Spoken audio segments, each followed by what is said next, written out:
After watching The Witch, I didn't know what to think. Did I like it? Did I understand it?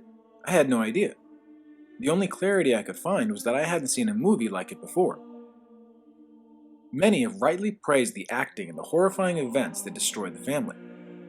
However, for me, as much as I agree with those superlatives, this movie works because it uses the platform of horror to tell a story of psychological manipulation. One that is equally frightening even if the witches or Satan never existed in the film. The Witch offers writers a lesson about how to successfully blend historical fiction into another genre like horror. The key is to remain authentic to the era in which the story takes place. Clearly, one only needs to see the movie to understand that there were real witches in the film. Likewise, it appears obvious that the goat in the film was Satan.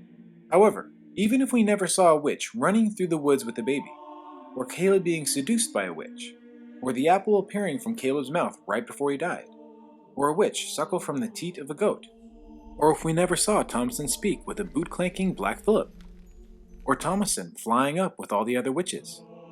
Even if we didn't see all of that, the paranoia and condemnation that leads to the deaths of everyone in the family but Thomason would still make sense within the puritanical culture of the 17th century Massachusetts colony. But hold on just a second.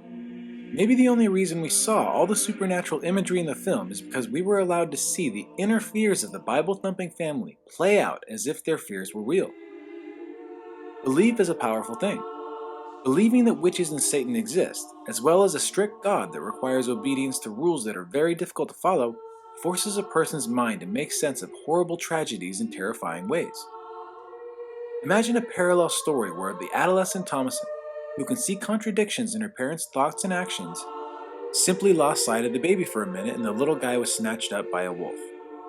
Imagine these scary little brats claiming that Thomason is a witch. Imagine that, while Caleb searched for his baby brother, he got lost in the woods to the point where he starved and became extremely dehydrated, only to somehow stumble his way home delirious and near death. He might claim to see things and chant incoherently before succumbing to death, especially after the parents bled him in an attempt to save his life.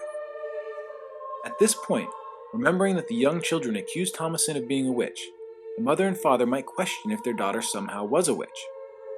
If Thomason in turn accused her younger siblings, the confused and grieving Puritan parents might, in an act of desperation, banish their children to the barn for the night to test who told the truth. If a pack of wolves quietly broke in and snatched the two younger siblings, who were the easier targets, Thomason would be left alone to face her father in the morning. He might be convinced that she indeed was a witch. Terrified of being labeled a witch, and enraged by her parents' lack of faith in her, Thomason might lash out, fearful for her life. She might kill her father with a rifle. Seeing this, the mother would become enraged, certain her daughter had become a servant of the devil. Determined to smite the evil Satan, the mother would charge her daughter, believing Thomason evil. In self-defense, Thomason would simply react. Before she knew it, her mother lay below her, dead, blood staining Thomason's white gown. Fearful of returning to the town, the only avenue left to travel would be to seek out refuge with outcasts in the woods, regardless if they're labeled as witches, savages, or whatever. Forever twisted by the tragic events that led to her fate, the adolescent Thomason might even grow to feel some kind of joy and relief from escaping the life she once had. An isolated family crumbling under these events is a plausible scenario within 17th century Massachusetts. So, maybe all the supernatural imagery we saw only existed as the inner workings of the characters' minds. Now, to be clear, I'm not claiming that this is what writer-director Robert Eggers had in mind with The Witch. I'm only claiming that the plausibility of this interpretation adds only more layers to an already well-made, well-conceived story. The takeaway? When blending horror with historical fiction, focus more on keeping all aspects of the story consistent with the era in which the story takes place. Even if there are no jump scares, which are overrated anyway, keeping the action and dialogue authentic will ensure that the viewer at least gets to enjoy a fiction tale rooted in history. If they get into the film as a historical fiction piece, then the horror is simply a bonus. That's why I like this movie. Yes, it was boring at times, but just as life would be in the 17th century American colonies. Yes, it was hard to understand at times, just like the speech was centuries ago. Yes, the imagery of an old woman cutting up and bathing in the remains of a baby made me want to turn the movie off. But that is exactly what the Puritans believed witches did.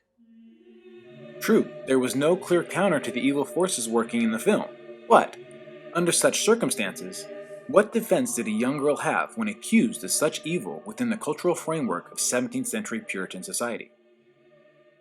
Thank you so much for watching, ladies and gentlemen. Let me know in the comments if you found this video helpful or interesting, or if you disagree about something, or if you have a question or suggestion for a future video, or really about anything. While you're at it, and since you've made it this far, you'd be helping me out greatly if you hit the like button. If you enjoyed the video and want to see more, please hit the subscribe button. As of right now, my job as a full-time high school teacher prevents me from releasing videos more than once a month. In time, I hope to raise this number. But in the meantime, I invite you to return on the first Wednesday of next month for the next post. Thank you again for watching, and I hope you have a great day.